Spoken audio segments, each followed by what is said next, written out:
Recordemos, hermanos, que estamos en la santa presencia de Dios.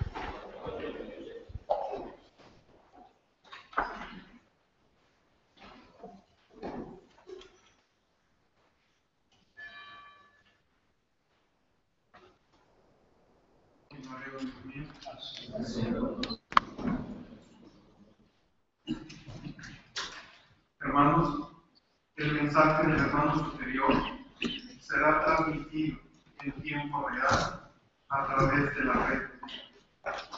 La calidad de la transmisión requiere la disponibilidad de la mayor amplitud de banda posible. Por este motivo, agradecemos a todos que suspendan la conexión a Internet durante el tiempo que dure el mensaje del hermano superior. Al finalizar el mensaje, dejas la pantalla abierta para agradecemos a todos que no. se enlazar y recibir indicaciones del coordinador.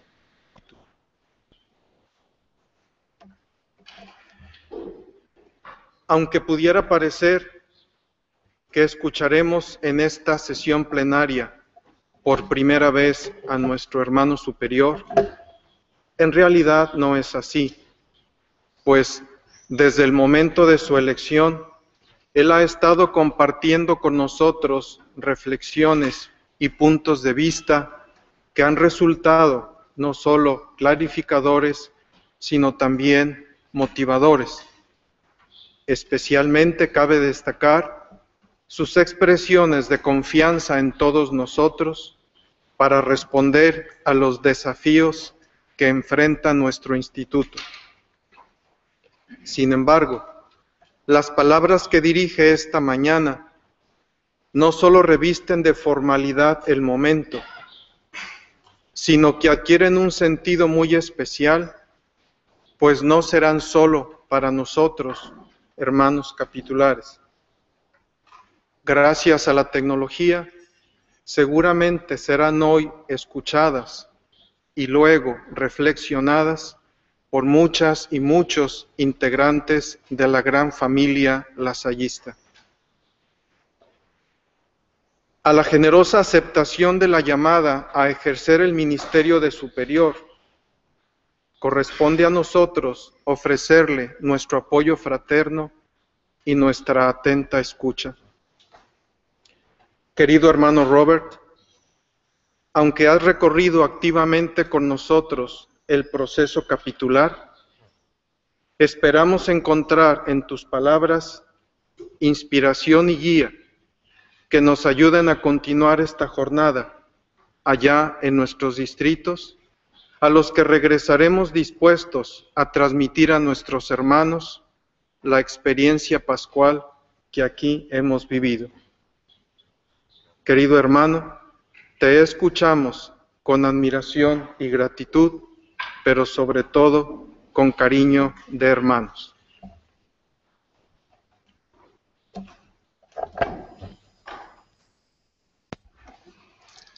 Thank you, Brother Gustavo. Good morning, brothers, and all Lasallians. Chers frères, dans mon français encore hésitant, dans une atmosphère de communion fraternelle et d'intenses moments de prière, nous avons accompli beaucoup de bonnes choses pendant ces semaines de notre 45e chapitre général.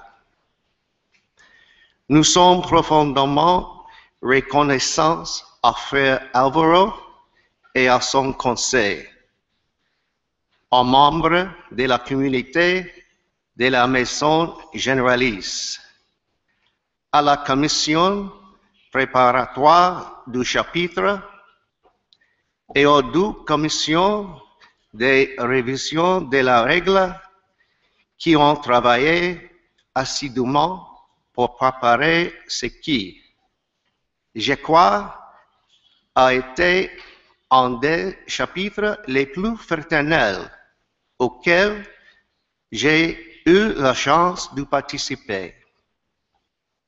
Avec beaucoup d'attention, nous avons écouté les rapports de l'Assemblée internationale de la mission de 2013, de l'Assemblée des jeunes frères, du symposium des jeunes lasalliens, ainsi que la présentation de Signum Fidei. Et nous avons lu les notes de nos frères de tout l'Institut. Tout cela a contribué à enrichir nos discussions et à orienter décisions. En nom des capitulants, j'adresse mes sincères remerciements à tous. In English.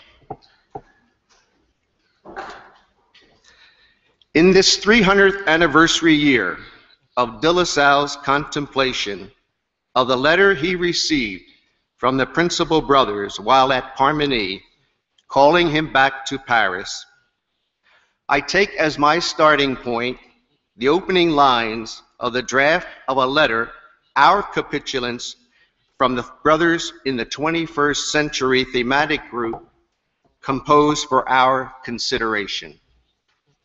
They wrote, reflecting on that call of the Principal Brothers to come down from Parmeny Hill to take care of governing the society, the thematic group was moved to share the following convictions with us. Gathered together in chapter in this year 2014, we are convinced that our consecration to the Trinitarian God energizes and gives meaning to our lives. That the gospel is our first and principal rule. That our vow of association is the foundation of our life in community. That the educational service of the poor and with the poor is our priority. And that the founder's charism is a gift to the church and to the world. It was with these convictions and others that we set about the work of this chapter. Brothers, I have attended 4 general chapters, and occasionally I reflect on the experience of each, their characteristics, their priorities, and their relationship of one to another. What continuity they reveal from one chapter to the next, and what trends they may suggest. You'll recall in my report on Relan in the 2nd week of the chapter, I suggested that the previous 3 chapters address the constitutive elements of our vocation and our identity. The 42nd and 43rd general chapters focused on our mission, while the 44th highlighted our community and interior lives. As a result of the decisions we have taken at this chapter, I am finding similarities between the acts and decisions of the 42nd general chapter in 1993 with our experience these past 7 weeks.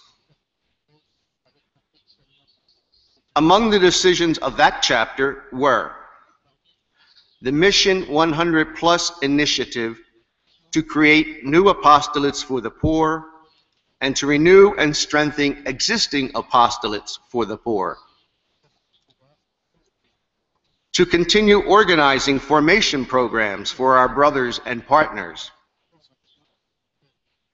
The call for the 5 colloquia on topics of a global nature. And to state once again the centrality of evangelization and catechesis in our life and mission as brothers. Among our decisions of a similar nature, at this 45th General Chapter, two emphases mentioned throughout our days together have been service to and with the poor and our principal role as catechists. While the integration of the two is fundamental, the overarching concern is that we have not gone far enough with either. Further, our educational service with the poor and our role as catechists is accomplished today in association with our partners. Hence, we have highlighted at this chapter and at this new moment in the life of the Church, Pope Francis's belief in the importance of the laity as the protagonist of evangelization. Since the 1993 chapter, there has been a growing awareness of the identity and mission of the laity in the Church. But this observation is accompanied by a rejoinder from Pope Francis that perhaps involves us as well. In Evangelii Gaudium, he states, at the same time, a clear awareness of this responsibility of the laity, grounded in their baptism and confirmation, does not appear in the same way in all places. In some cases, it is because laypersons have not been given the formation needed to take on important responsibilities. In others, it is because in their particular churches, room has not been made for them to speak and to act, due to an excessive clericalism which keeps them away from decision-making. Brothers, we have made great strides in the formation of and association with our partners. We know that Lasallian formation and association of partners and brothers is not optional today. It must remain a priority for the entire Institute if we are to remain a viable and vital presence in the world of education.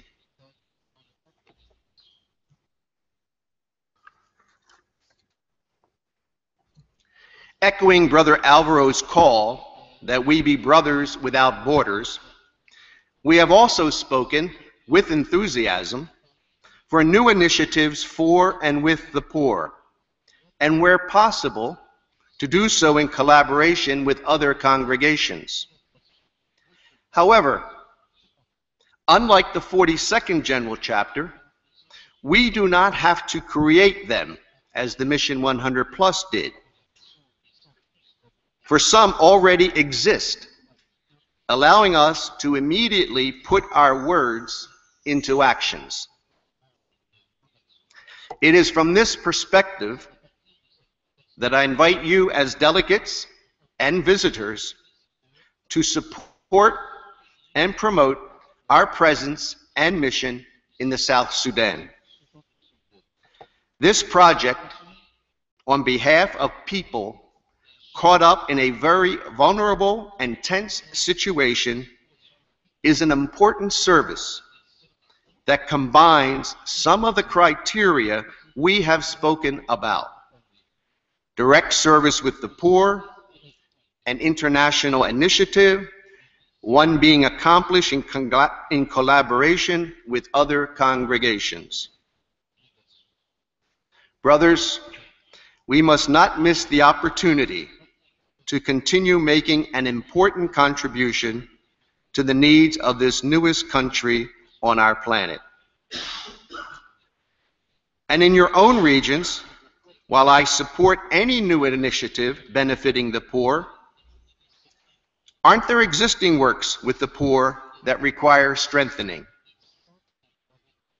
And yes, brothers, this should be done in an atmosphere of serious discernment, particularly with the possibility of networking with other Lasallian ministries in the district, with other districts or regions, or in collaboration with other groups. From such collaboration, may new ventures come to fruition. Brothers, let's do this. The increasing role of higher education in the Lasallian mission and the need for a Lasallian pedagogy for the 21st century have also been voiced at this chapter. Brothers and partners in higher education were key contributors to the 5 colloquia of the 1990s. Here too, we have made strides from that time. Today, there is a network of Lasallian tertiary institutions, IALU, and they offer an annual formation program for their faculties and staffs here at the Generalate. It is essential that this cooperation continues, and a significant area for its development would be for our Federation of Universities to take up the challenge issued in the chapter to help articulate an authentic Lasallian pedagogy for the 21st century, which can be disseminated throughout the Institute. And one last example of similarities between these two chapters. Brothers, I am delighted we have reaffirmed the primacy of evangelization, announcing the gospel to the poor.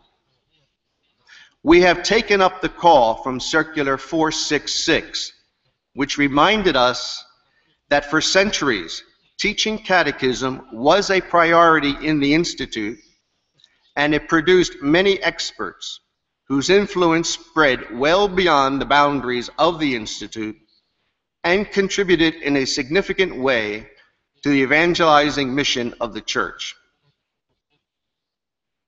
In the same spirit evident in the chapter, Circular 466 then goes on to challenge us by asserting that it is up to us, brothers and partners, to play our part in this new impetus in evangelization. I do not think it insignificant that one can glean a convergence in thinking between Brother Alvaro's pastoral letters and Pope Francis's call for religious to move from the center to the periphery, the desert, the borders, and all that the Pope has shared in his first apostolic exhortation, Evangelii Gaudium. I think the prophetic words of both leaders reveal their insight to God's plan of salvation for us all. They remind us that God, through his human servants, is often at work on the fringes of society. In Evangelii Gaudium, Pope Francis reminds us that the entire history of our redemption is marked by the presence of the poor. Salvation came to us from the yes uttered by a lowly maiden from a small town on the fringes of a great empire. In our own Circular 466, they will call themselves brothers, we read, "The brother's consecration to God calls him to proclaim the gospel in those places where it has the least chance of being known and heard, in the desert, on the fringes, and at the boundaries." It is always the example of Jesus whom we have consecrated ourselves to follow. In the words of one theologian, Jesus deliberately emptied himself on behalf of others and sought out the lowliest people and places. He located himself away from the comfortable center because that is where the marginalized and dispossessed were to be found. Having encountered them, he put himself at their service. He goes on to say, to move from the center to the edge, to exchange a position of authority and control for one of low status and service, is to contribute to a rearranging of the world and a restructuring of relationships. In this world, the first become the last, the master becomes the servant, and the teacher becomes the learner. And in that moment, the person who was overlooked and disenfranchised is raised up and dignified, and the realm of God breaks through. Is this not the model and lived experience of our founder?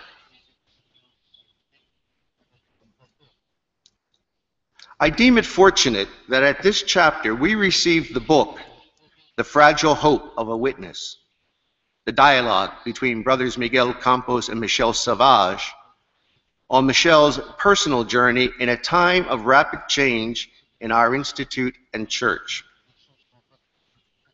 The three key words in the title, fragile, hope, and witness, strike me as especially significant for us brothers, individually and collectively as an institute. Each word has been voiced at different times during these days, and all speak to the strength of our Christian faith. Fragile. We acknowledge fragility in our lives, in our districts, and in our institute today. But we all know the truism, as St. Paul tells us, that it is in our weakness that God reveals his strength for us and for humanity. It is easy to be Christian when the church is triumphant, but it is gospel to serve and believe when the church is humbled and weak. Hope. We are people of hope because God is faithful to his creation and to his people. Is there a person among us who cannot recall example after example of how God has pulled us out of moments of despair, times of loneliness, periods of disenchantment?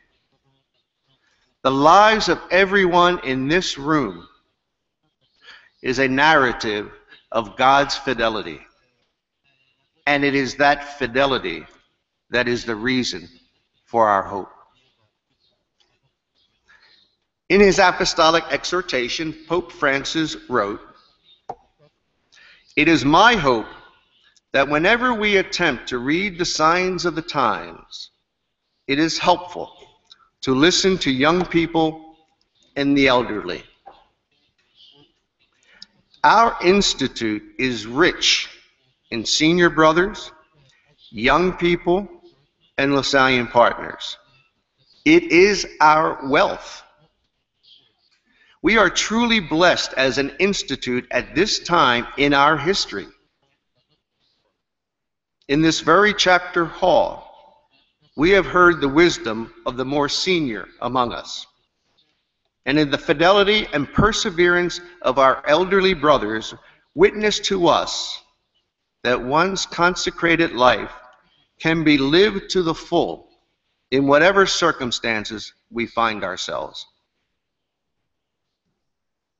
In addition to the report from the Young Brothers Assembly and the Young LaSallian Symposium, we have frequently heard the voice of our young brothers during these past weeks. In their statement to us, the young brothers expressed their conviction that despite many challenges and difficulties, we, the young brothers, continue to look to the future with hope. Therefore, they say, we have committed ourselves to both announce hope and transmit it by assuming a conviction at all levels that is creative, takes risks, and responds to the challenges that arise from present-day realities. Brothers, today it is good to be a brother. It is a good time to be Lasallian. Witness. We evangelize first and foremost by being who we are supposed to be. As public followers of Jesus Christ, we witness to his loving presence in the world of education. What is of fundamental importance, Brother John Johnston once wrote, is the quality of our lives. What kind of people are we? Are we earnestly striving to be the men we profess to be? He went on to say, we can be sure that as individuals, as communities, and as institute, we communicate a message. What message do we want to communicate now and going forward? In the revisions we've made to our rule, we said that our responsibility and our contribution to the Lasallian mission today is the witness of a ministerial community which lives its religious life in fraternal charity and in solidarity with the poor through educational service. That is our message. That is what we live.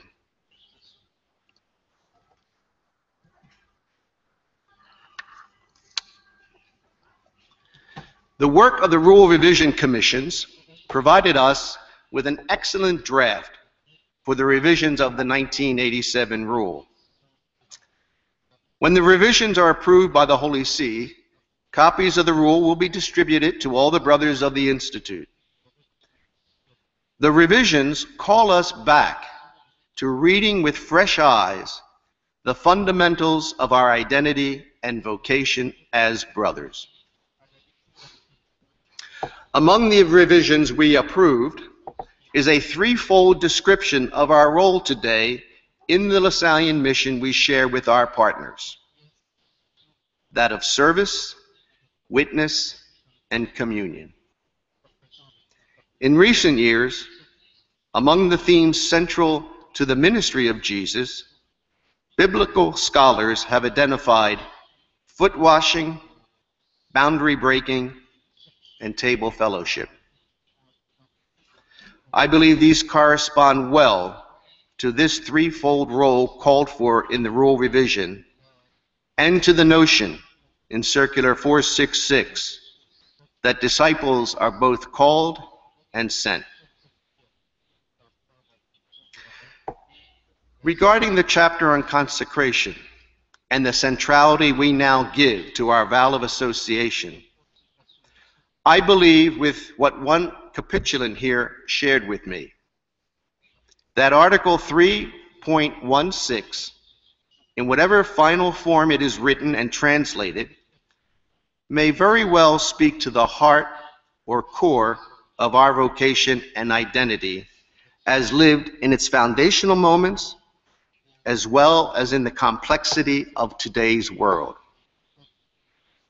This one capitulant interprets Article 3.16 in this manner. It was in the day-to-day reality of community life among one another and in the practical demands and challenges of teaching the children of the artisans and the poor that those whom the Lord confided to their care, that John Baptist de La Salle and the first brothers manifested their total consecration to the Most Holy Trinity. Like the founder and the early brothers, the brothers offer themselves entirely to the triune God, who wants all to be saved and to come to the knowledge of truth, and to the mission he has entrusted to the Institute. The brothers live consecration for mission in community as far as they are able and in the spirit of together and by association. In the fragile hope of a witness, a reoccurring observation of Brother Michel Sauvage is that the simple discovery is that the religious life of the brother is apostolic and that everything is organized around that fact.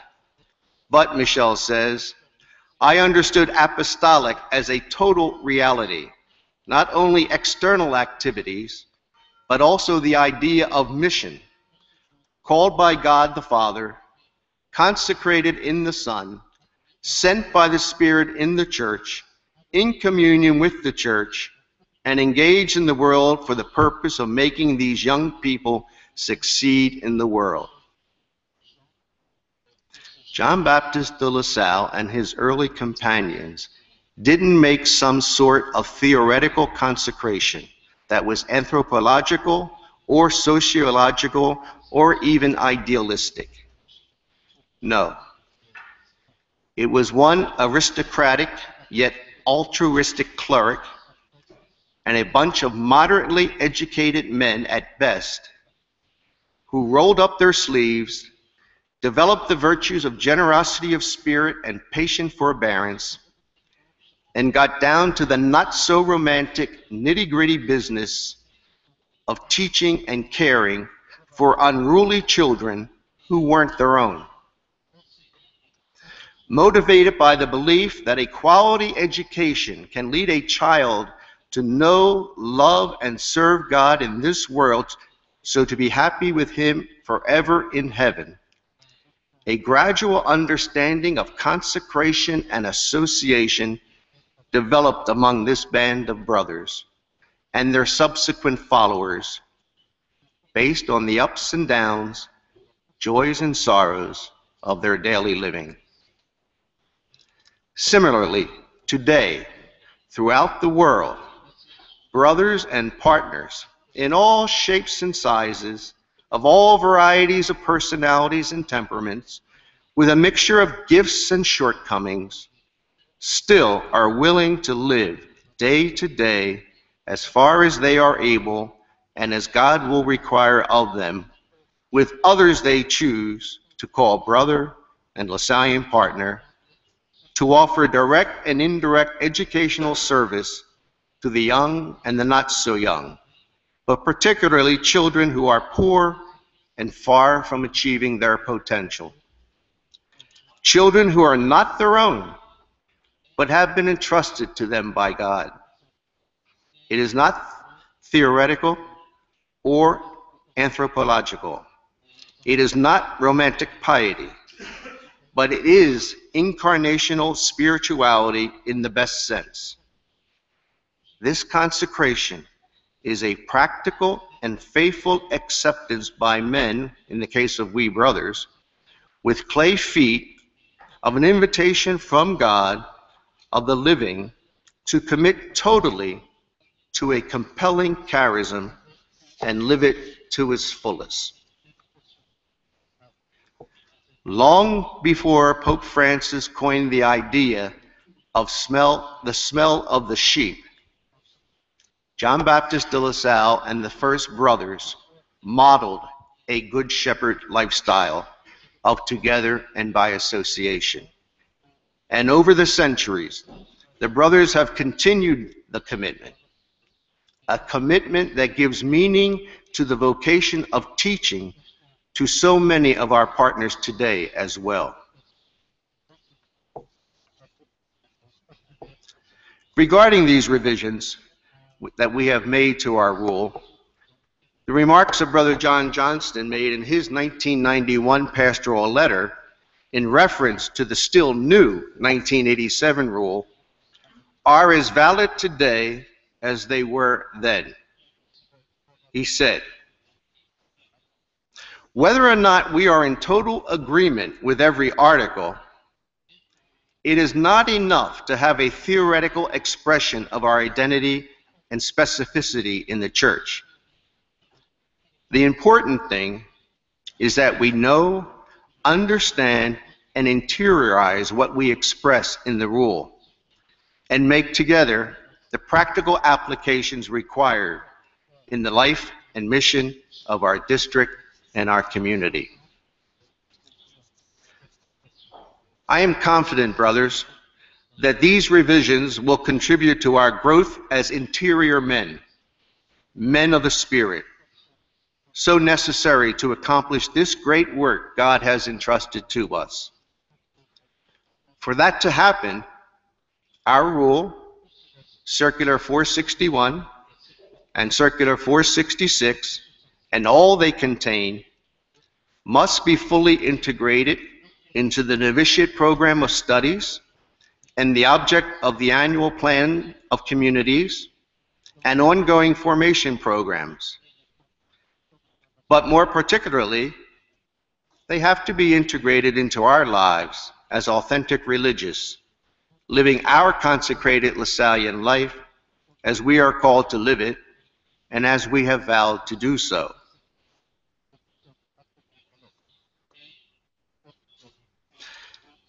Following up on the 300th anniversary of the letter from the Principal Brothers to De La Salle while he was at Parmeny, the Institute will mark other significant anniversaries in the next 7 years. In 1717, Brother Bartholomew became the first brother as Superior General. The common rules of the Brothers of the Christian Schools are produced in 1718. St. LaSalle, as you all know, dies in 1719. And the Conduct of Christian Schools are released in 1720. Brother Bernard writes the first biography of John Baptist de La Salle in 1721. Each of these events can serve as an impetus in an institute-wide dialogue, contributing to the Lasallian mission in the 21st century that is vibrant, innovative, and transformative. In addition, Pope Francis has declared 2015 the year of consecrated life.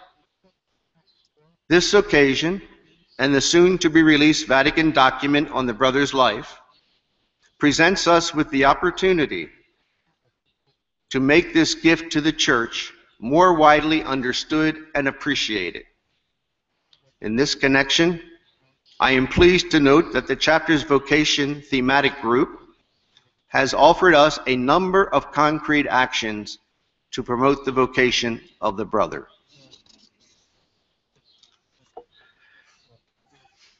Brothers and Lasallian partners listening, there are other things I could say, but this is enough for now. I conclude with a word to my brothers about our essential mission, as my predecessors have often stated. We have the mission to make Christ's loving and saving presence a visible and effective reality among the poor, the young, and the adults. To do this, we must start afresh from Christ. As that instruction from the Congregation for Institutes of Consecrated Life and Societies of Apostolic Life stated, starting afresh from Christ means once again finding one's first love, the inspiring spark which first gave rise to the following. The primacy of love is his. The following is only a response in love to the love of God. If we love, it is because he first loved us.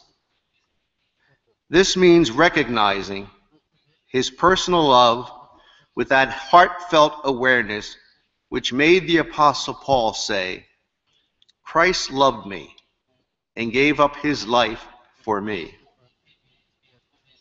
The instruction goes on, only the awareness of being infinitely loved can help us overcome every personal and institutional difficulty. Consecrated persons cannot be creative, capable of renewing the Institute and opening new pastoral paths if they do not feel loved with this love.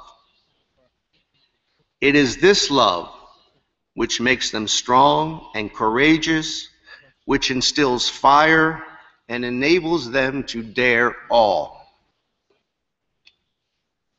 And this leads me back to the letter of the principal brothers to De La Salle at Parmeny. De La Salle, who dared all, came down Parmeny's hill and returned to Paris to once again take up the government of the society. When he arrived in August, he said, I assume, "Okay, I'm here. What do you want me to do?" In the spirit of fraternity and with our partners, it is a question for us now to answer. What are we going to do for the LaSallian mission in the 21st century? Well, to help us, let us hear De La Salle speak to us as he spoke to the first brothers by utilizing a collection of quotes and the paraphrases of language of our founder as once arranged by Brother Michel. De La Salle may have said this to us today. Since it is the work of God you are doing, do it with enthusiasm and bring to it all the resources of your talents, your gifts, and your inspirations. Show as much creativity and inventiveness as you can, never losing sight of the true character of the teaching function that is your ministry. Since you are all ministers of Jesus Christ, be resolved to live in imitation of Christ by reason of your incorporation into Christ, into the mystery of his incarnation and nearness to us, the mystery of his role as servant and prophet, the mystery of his struggle for justice. Only in that way can you bring young people to assume their share in the full reality of what it means to be a son or daughter of God. De La Salle, certainly speaking to his first brothers, went on to say, this will help you to understand that all the difficulties you experience, the difficulty in maintaining the gratuity of the schools, the difficulty in changing the character of the school, the difficulties in overcoming inertia and traditional patterns of thought, the difficulties that often turn into outright persecution. All of these are expressions of the Paschal mystery, of a life that grows out of your suffering and a certain kind of death. You are, we are, our LaSallian partners are, agents of the Holy Spirit, who in this way renew the face of the earth. So, brothers, De La Salle would say to us, redouble, therefore, your pedagogical creativity, while at the same time you enter into dialogue among yourselves, with your students, with their families, and their world, as well as with all others who want to serve the church in this way. Brothers and LaSallian partners, in this spirit and under the guidance of St. Joseph, patron saint of the Institute, our Blessed Mother, Queen and Mother of Christian schools, and along with all our LaSallian saints and beati, we will accomplish much good for those entrusted to our care. Thank you.